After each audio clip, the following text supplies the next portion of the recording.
11,000 ਦੇ ਕਰੀਬ migrants Monday ਤੇ ਟਿਊਜ਼ਡੇ ਫੜੇ ਗਏ ਸੀ, ਫੜ ਕੇ ਛੱਡੇ ਗਏ ਸੀ। ਟਾਈਟਲ 8 ਨੇ ਆਲਰੇਡੀ ਟੇਕ ਓਵਰ ਕਰ ਲਿਆ ਹੈ ਟਾਈਟਲ 42 ਨੂੰ, ਜਿਹਦੇ ਵਿੱਚ ਲੋਕ ਪੋਲੀਟੀਕਲ ਅਸਾਈਲਮ ਅਪਲਾਈ ਕਰ ਸਕਦੇ, ਪਰ ਨਾਲ ਦੀ ਨਾਲ ਬਹੁਤ ਪਾਵਰ ਵੀ ਆ ਇਹਨਾਂ ਨੂੰ ਡਿਪੋਰਟ ਕਰਨ ਦੇ ਲਈ। ਪ੍ਰੈਜ਼ੀਡੈਂਟ ਬਾਈਡਨ ਉਹਨਾਂ ਦਾ ਕਾਫੀ ਕ੍ਰਿਟਿਸਿਜ਼ਮ ਹੋ ਰਿਹਾ, ਕਹਿੰਦੇ ਵੀ ਆਉਂਦੇ ਹੀ ਉਹਨੇ ਕਿਹਾ ਸੀ ਮੈਂ ਹਰ ਇੱਕ ਪਾਲਿਸੀ ਪ੍ਰੈਜ਼ੀਡੈਂਟ ਟਰੰਪ ਦੀ ਰਿਵਰਸ ਕਰ ਦਊਂਗਾ। ਕਹਿੰਦੇ ਹੁਣ ਉਹ ਸੇਮ ਪਾਲਿਸੀਆਂ ਜਿਹੜੀਆਂ ਆ ਉਹਨਾਂ ਨੇ ਉਹੀ ਹੁਣ ਲਾ ਦਿੱਤੀਆਂ ਹੈਗੀਆਂ। ਇੱਕ ਦੂਸਰੇ ਪਾਸੇ ਇਹ ਵੀ ਖਬਰ ਆ ਰਹੀ ਆ ਵੀ ਇੱਕ ਬੱਸ ਭਰ ਕੇ ਕਮਲਾ ਹੈਰਿਸ ਜੋ ਵਾਈਸ ਪ੍ਰੈਜ਼ੀਡੈਂਟ ਆ ਉਹਦੇ ਘਰ ਦੇ ਮੂਹਰੇ ਜੋ ਨਵੇਂ ਆਏ ਇਮੀਗ੍ਰੈਂਟਸ ਆ ਉਹਨਾਂ ਦੀ ਆਲਰੇਡੀ ਪਹੁੰਚ ਚੁੱਕੀ ਆ। 30 ਤੋਂ ਵੱਧ ਲੋਕ ਜਿਨ੍ਹਾਂ ਦੇ ਵਿੱਚ ਬੰਦੇ ਵੀ ਸੀ, ਬੀਬੀਆਂ ਵੀ ਸੀ, ਬੱਚੇ ਵੀ ਸੀ, ਮੋਸਟਲੀ ਵੈਨਜ਼ੂਏਲਾ ਤੋਂ ਜੋ ਕ੍ਰਾਸ ਕਰਕੇ ਆਏ ਸੀ। ਜੀ, ਇੱਕ ਫੈਡਰਲ ਜੱਜ ਨੇ ਬਾਈਡਨ ਐਡਮਿਨਿਸਟ੍ਰੇਸ਼ਨ ਦਾ ਇਹ ਜੋ ਸਾਰਾ ਹੈਗਾ ਆ ਰੂਲ ਉਸ ਨੂੰ ਬਲੌਕ ਕਰ ਦਿੱਤਾ ਹੈ ਵੀ ਮਾਈਗ੍ਰੈਂਟਸ ਨੂੰ ਜੋ ਰਿਲੀਜ਼ ਕਰਨਾ ਹੈਗਾ ਆ ਵਿਦਆਊਟ ਕੋਰਟ ਡੇਟ। ਉਹ ਕਹਿੰਦੇ ਪਈ ਕਿਉਂਕਿ ਇੰਨਾ ਜ਼ਿਆਦਾ ਰਸ਼ ਪੈਣਾ ਸੀ, ਸੀਬੀਬੀ ਵਾਲੇ ਸੋਚਦੇ ਸੀ ਵੀ ਕੁਝ ਲੋਕਾਂ ਨੂੰ ਜਿਨ੍ਹਾਂ ਦੀ ਵੈਟਿੰਗ ਕਰਨਗੇ ਉਹਨਾਂ ਨੂੰ ਬਿਨਾਂ ਡੇਟ ਦਿੱਤੇ ਹੋਏ ਛੱਡ ਦਿੱਤਾ ਜਾਊਗਾ, ਵੀ ਬਾਅਦ ਚ ਜਾ ਕੇ ਉਹ ਡੇਟ ਲੈ ਸਕਦੇ ਆ। ਜੱਜ ਟੀ ਕੈਂਟ ਵੈਦਰਲ 2 ਇਹਨਾਂ ਨੇ ਰੀਸਟੇਨਿੰਗ ਆਰਡਰ ਲਾਤਾ ਵੀ ਨਹੀਂ, ਉਸ ਤੋਂ ਬਿਨਾਂ ਨਹੀਂ ਛੱਡ ਸਕਦੇ, ਤੁਹਾਨੂੰ ਜਿਹੜੀ ਕੋਰਟ ਡੇਟ ਆ ਉਹ ਦੇਣੀ ਅਨਾਉਂਸ ਪੈਣੀ ਹੈ। ਕਰਨੀ ਪਊਗੀ, ਉਹ ਉਹਨਾਂ ਨੂੰ ਦੇਣੀ ਪਊਗੀ। ਤੇ ਟਾਈਟਲ 8 ਨੇ ਆਲਰੇਡੀ ਟੇਕ ਓਵਰ ਕਰ ਲਿਆ ਹੈ ਟਾਈਟਲ 42 ਨੂੰ, ਜਿਹਦੇ ਵਿੱਚ ਲੋਕ ਪੋਲੀਟੀਕਲ ਅਸਾਈਲਮ ਅਪਲਾਈ ਕਰ ਸਕਦੇ, ਪਰ ਨਾਲ ਦੀ ਨਾਲ ਬਹੁਤ ਪਾਵਰ ਵੀ ਆ ਇਹਨਾਂ ਨੂੰ ਡਿਪੋਰਟ ਕਰਨ ਦੇ ਲਈ। 11,000 ਦੇ ਕਰੀਬ ਮਾਈਗ੍ਰੈਂਟਸ ਮੰਡੇ ਤੇ ਟਿਊਜ਼ਡੇ ਫੜੇ ਗਏ ਸੀ, ਫੜ ਕੇ ਛੱਡੇ ਗਏ ਸੀ।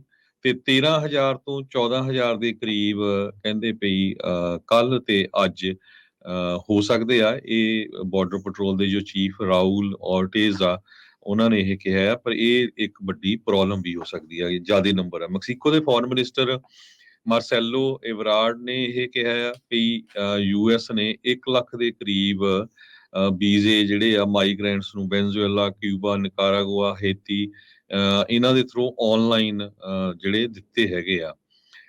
ਸੋ ਐਬਰਾਡ ਕਹਿੰਦੇ ਵੀ ਅਸੀਂ ਜਿਹੜੀ ਸਾਡੀ ਸਰਕਾਰ ਆ ਉਹ ਜੋ ਕੁਝ ਆਨਲਾਈਨ ਕਰ ਸਕਦੀ ਆ ਉਹ ਆਪਾਂ ਕਰ ਰਹੇ ਹੈਗੇ ਆ।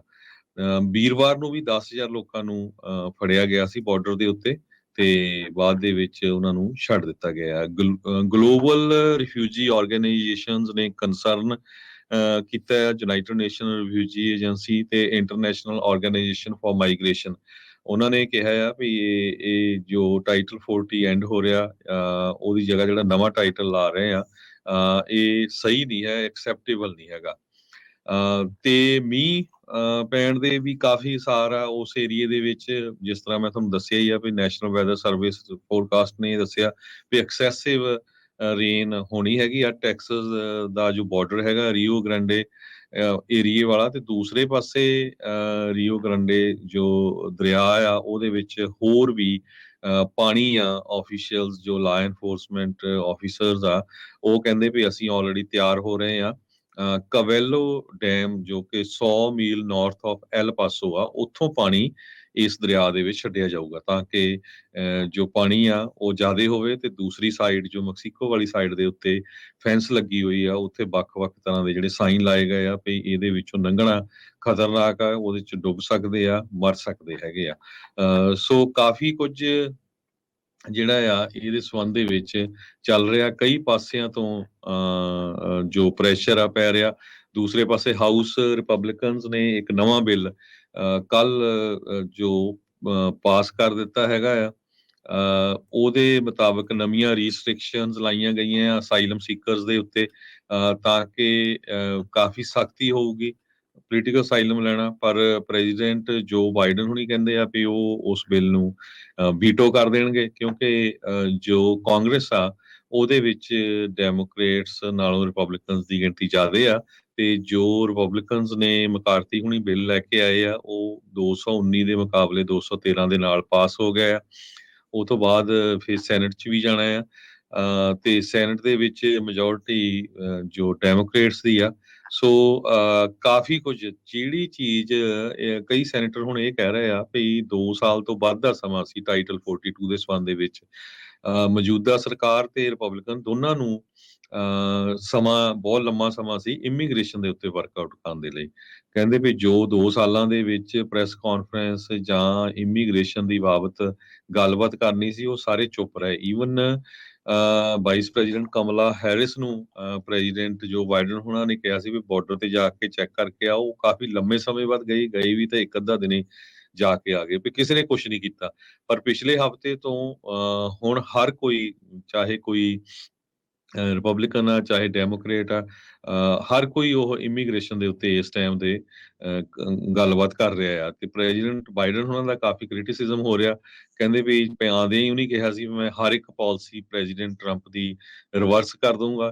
ਕਹਿੰਦੇ ਹੁਣ ਉਹ ਸੇਮ ਪਾਲਿਸੀਆਂ ਜਿਹੜੀਆਂ ਆ ਉਹਨਾਂ ਨੇ ਉਹੀ ਹੁਣ ਲਾ ਦਿੱਤੀਆਂ ਹੈਗੀਆਂ। ਸੋ ਪ੍ਰੈਜ਼ੀਡੈਂਟ ਬਾਈਡਨ ਹੁਣਾਂ ਦਾ ਵੀ ਜੋ ਕਾਫੀ ਵਿਰੋਧ ਹੋ ਰਿਹਾ ਆ। ਹੋਮਲੈਂਡ ਸਿਕਿਉਰਿਟੀ ਦੇ ਸੈਕਟਰੀ ਅਲਹੈਂਡਰੋ ਮੇਯਰਕਸ ਨੇ ਇਹ ਕਿਹਾ ਆ ਵੀ ਸਟੇਟ ਡਿਪਾਰਟਮੈਂਟ ਨੇ 100 ਦੇ ਕਰੀਬ ਰੀਜਨਲ ਪ੍ਰੋਸੈਸਿੰਗ ਸੈਂਟਰਸ ਜੋ ਵੈਸਟਰਨ ਹੈਮੀਸਫੀਅਰ ਦੇ ਵਿੱਚ ਸੈੱਟ ਕੀਤੇ ਆ ਜਾਂ ਜਿਹੜੇ ਨਹੀਂ ਕੰਪਲੀਟ ਹੋਏ ਆਉਣ ਵਾਲੇ ਦਿਨਾਂ ਦੇ ਵਿੱਚ ਸੈੱਟ ਹੋ ਜੂਗੇ ਤਾਂ ਕਿ ਆਨਲਾਈਨ ਪਲੇਟਫਾਰਮ ਜੋ ਮਾਈਗ੍ਰੇਂਟਸ ਅਸਾਈਲਮ ਦੇ ਲਈ ਅਪਲਾਈ ਕਰਦੇ ਆ ਉਹ ਇਹਨਾਂ ਦੇ ਥਰੂ ਕੀਤਾ ਜਾ ਸਕੇ। ਤੇ ਯੂਐਸ ਬਾਰਡਰ ਪੈਟਰੋਲ ਕਸਟਮ ਵਾਲੇ ਜੋ ਇਹ ਕਹਿੰਦੇ ਆ ਜੋ ਨਵੀਂ ਰੂਲਿੰਗ ਫਲੋਰੀਡਾ ਦੇ ਵਿੱਚ ਹੋਈ ਹੈਗੀ ਆ ਇੱਕ ਜੱਜ ਨੇ ਕੀਤੀ ਆ ਵੀ ਉਹ ਇੱਕ ਹਾਰਮਫੁਲ ਹੋਊਗੀ। ਇੱਕ ਦੂਸਰੇ ਪਾਸੇ ਇਹ ਵੀ ਖਬਰ ਆ ਰਹੀ ਆ ਵੀ ਇੱਕ ਬੱਸ ਭਰ ਕੇ ਕਮਲਾ ਹੈਰਿਸ ਜੋ ਵਾਈਸ ਪ੍ਰੈਜ਼ੀਡੈਂਟ ਆ ਉਹਦੇ ਘਰ ਦੇ ਮੂਹਰੇ ਜੋ ਨਵੇਂ ਆਏ ਇਮੀਗ੍ਰੈਂਟਸ ਆ ਉਹਨਾਂ ਦੀ ਆਲਰੇਡੀ ਪਹੁੰਚ ਚੁੱਕੀ ਆ 30 ਤੋਂ ਵੱਧ ਲੋਕ ਜਿਨ੍ਹਾਂ ਦੇ ਵਿੱਚ ਬੰਦੇ ਵੀ ਸੀ ਬੀਬੀਆਂ ਵੀ ਸੀ ਬੱਚੇ ਵੀ ਸੀ ਮੋਸਟਲੀ ਵੈਨਜ਼ੂਏਲਾ ਤੋਂ ਜੋ ਕ੍ਰਾਸ ਕਰਕੇ ਆਏ ਸੀ। ਉਹਨਾਂ ਨੂੰ ਯੂਐਸ ਨੇਵਲ ਆਬਜ਼ਰਵੇਟਰੀ ਜੋ ਹੈਗੀ ਆ ਉਹਦੇ ਲਾਗੇ ਤੇ ਕਮਲਾ ਹੈਰਿਸ ਉਹਨਾਂ ਦਾ ਜੋ ਘਰ ਆ ਉਹਦੇ ਲਾਗੇ ਉਹ ਡ੍ਰੌਪ ਕਰ ਦਿੱਤੇ ਗਏ ਹੈਗੇ ਆ। ਪਿਛਲੇ ਕਈ ਮਹੀਨਿਆਂ ਤੋਂ ਇਹ ਚੱਲ ਰਿਹਾ ਸੀ ਵੀ ਜਿਹੜੀਆਂ ਕਈ ਸਟੇਟਸ ਜਾਂ ਕਈ ਸ਼ਹਿਰ ਐਕਸੈਪਟ ਕਰ ਰਹੇ ਸੀ ਤੇ ਉੱਥੇ ਬੱਸਾਂ ਭਰ ਕੇ ਟੈਕਸਸ ਤੋਂ ਜਾ ਰਹੀਆਂ ਸੀਗੀਆਂ। ਸੋ ਇਹ ਕਮਲਾ ਹੈਰਿਸ ਉਹਨਾਂ ਦੇ ਘਰ ਦੀ ਜਿਹੜੀ ਆ ਲੇਟੈਸਟ ਨਿਊਜ਼ ਆਈ ਹੈਗੀ ਆ। ਸੋ ਇਹ ਸਾਰੇ ਕਾਸੇ ਨੂੰ ਲੈ ਕੇ ਕਾਫੀ ਜਿਹੜੀ ਆ ਸਾਰਾ ਕੁਛ ਹੀ ਜੇ ਦੇਖਿਆ ਜਾਵੇ ਪੋਲਿਟਿਕਸ ਨੂੰ ਲੈ ਕੇ ਜਾਂ ਹੋਰ ਮੁੱਦਿਆਂ ਨੂੰ ਲੈ ਕੇ ਪਿਛਲੇ 4-5 ਦਿਨਾਂ ਤੋਂ ਇਮੀਗ੍ਰੇਸ਼ਨ ਹੀ ਜਿਹੜਾ ਆ ਮੇਨ ਮੁੱਦਾ ਬਣਿਆ ਹੋਇਆ ਹੈ। ਜੀ ਜਿਹੜਾ ਬਿੱਲ ਇਹਨਾਂ ਨੇ ਹਾਊਸ 'ਚ ਪਾਸ ਕੀਤਾ ਆ ਉਹਦੇ ਵਿੱਚ ਹਰ ਇੱਕ ਅਸਾਈਲਮ ਦੇ ਉੱਤੇ ਬੈਨ ਦੀ ਉਹਨਾਂ ਨੇ ਐਡਵੋਕੇਸੀ ਕੀਤੀ ਆ ਵੀ ਸਾਰੇ ਹੀ ਅਸਾਈਲਮ ਆ ਉਹ ਬੈਨ ਕਰ ਦਿੱਤਾ ਜਾਵੇ। ਯੂਐਸ ਸੈਨੇਟ ਦੇ ਵਿੱਚ ਪਾਸ ਤਾਂ ਸ਼ਾਇਦ ਇਹ ਨਹੀਂ ਹੋਊਗਾ ਪਰ ਰਿਪਬਲਿਕਨਸ ਇਸ ਟਾਈਮ ਚਾਹੁੰਦੇ ਆ ਵੀ ਹਰ ਤਰ੍ਹਾਂ ਦਾ ਜਿਹੜਾ ਅਸਾਈਲਮ ਆ ਉਹ ਬੈਨ ਹੋ ਜਾਵੇ। ਇਹਨਾਂ ਨੇ ਚਲੋ ਮੇ ਬੀ ਇਹੀ ਹੋਊਗਾ ਵੀ ਚੱਲ ਇਸੇ ਬਹਾਨੇ ਗੱਲਬਾਤ ਜਿਹੜੀ ਉਹ ਕਰਨਗੇ। ਕੱਲ ਕੈਵਿਨ ਮਕਾਰਥੀ ਇਸ ਤੋਂ ਬਾਅਦ ਚ ਪਾਸ ਕਰਨ ਤੋਂ ਬਾਅਦ ਕਹਿੰਦੇ ਆ ਵੀ ਡੈਟ ਨੈਗੋਸੀਏਸ਼ਨ ਦੇ ਤੇ ਤਾਂ ਪ੍ਰੈਜ਼ੀਡੈਂਟ ਬਾਈਡਨ ਨਹੀਂ ਜਿਹੜੇ ਗੱਲਬਾਤ ਕਰ ਰਹੇ ਨੈਗੋਸ਼ੀਏਟ ਕਰ ਰਹੇ। ਸੋ ਮੇ ਬੀ ਇਹਦੇ ਉੱਤੇ ਕਰ ਲੈਂਦੇ 2 ਸਾਲ ਪੂਰੇ ਸੀਗੇ ਕੀਤਾ ਇਹਨਾਂ ਨੇ ਇਸ ਦੇ ਉੱਤੇ ਕੁਛ ਨਹੀਂ ਹੈਗਾ। ਸੋ ਇਹ ਜਿਹੜੀ ਸਥਿਤੀ ਇਸ ਟਾਈਮ ਉੱਥੇ ਬਣੀ ਪਈ ਆ ਤੇ ਕੰਡਿਆਲੀਆਂ ਤਾਰਾਂ ਫੈਂਸ ਤਾਂ ਜਿਹੜੀ ਹੈਗੀ ਹੈ ਜਿਹਦੇ ਵਿੱਚੋਂ ਬੰਦੇ ਲੰਘ ਜਾਂਦੇ ਆ ਜਾਂ ਉੱਤੋਂ ਦੀ ਟੱਪ ਜਾਂਦੇ ਆ। ਉਸ ਤੋਂ ਬਾਅਦ ਚ ਜਿਹੜੇ ਫੌਜੀ ਆ ਉੱਥੇ ਕੰਡਿਆਲੀਆਂ ਤਾਰਾਂ ਇੰਸਟਾਲ ਕਰਦੇ ਹੋਏ ਨਜ਼ਰ ਆ ਰਹੇ ਆ ਬਾਰਡਰ ਦੇ ਇਨਸਾਈਡ। ਸੋ ਹੁਣ ਦੇਖੋ ਅੱਗੇ ਉੱਥੇ ਕਿੱਦਾਂ ਦੀ ਸਥਿਤੀ ਜਿਹੜੀ ਉਹ ਬਣਨੀ ਆ। ਪਰ ਬਹੁਤ ਜ਼ਿਆਦਾ ਕਹਿ ਲਓ ਵੀ ਹੱਲਾ ਗੱਲਾ ਰੌਲਾ ਗੌਲਾ ਪੂਰਾ ਜਿਹੜਾ ਇਸ ਟਾਈਮ ਚੱਲ ਰਿਹਾ ਆ ਤੇ ਇਸ ਪੂਰੇ ਮਾਮਲੇ ਦੇ ਵਿੱਚ ਬਾਈਡਨ ਹੁਣਾਂ ਦੀ ਪੂਰੀ ਤੋਏ ਜਿਹੜੀ ਹੋ ਰਹੀ ਆ ਵੀ ਹਾਥੀ ਦੇ ਦੰਦ ਦਿਖਾਉਣ ਦੇ ਹੋਰ ਤੇ ਕਹਿਣ ਵਾਲੇ ਖਾਣ ਵਾਲੇ ਜਿਹੜੇ ਆ ਉਹ ਹੋਰ ਆ ਵੀ ਪਹਿਲੋਂ ਕੁਝ ਹੋਰ ਕਹਿੰਦੇ ਰਹੇ ਤਾਂ ਹੁਣ ਜਿਹੜੀਆਂ ਪਾਲਿਸੀਜ਼ ਇਹ ਲੈ ਕੇ ਆ ਰਹੇ ਆ ਉਹ ਟੋਟਲੀ ਉਹਨਾਂ ਦੇ ਉਲਟਾ। ਸੋ ਸੇਮ ਉਹੀ ਚੀਜ਼ਾਂ ਕਰ ਰਹੇ ਆ ਜਿਸ ਦੇ ਲਈ ਇਹ ਟਰੰਪ ਪ੍ਰਸ਼ਾਸਨ ਨੂੰ ਟਰੰਪ ਹੁਣਾਂ ਨੂੰ ਜਿਹੜੇ ਉਹ ਕੋਸਦੇ ਰਹੇ। ਸੋ ਇਹ ਆਪਾਂ ਤੁਹਾਡੇ ਨਾਲ ਸਾਰੀਆਂ ਜੋ ਕਿਉਂਕਿ ਅਪਡੇਟ ਬਹੁਤ ਹੋ ਰਹੀ ਆ ਸਾਨੂੰ ਕਾਲਸ ਵੀ ਬਹੁਤ ਆਉਂਦੀਆਂ ਪੰਜਾਬੀ ਰੇਡੀਓ ਯੂਐਸਏ ਤੇ ਬਾਹਰਲੇ ਮੁਲਕਾਂ ਤੋਂ ਵੀ ਬਹੁਤ ਸਾਰੇ ਲੋਕ ਜੋ ਸਟਕ ਆ ਕਿਤੇ ਨਾ ਕਿਤੇ ਉਹ ਕੀ ਹੋ ਰਿਹਾ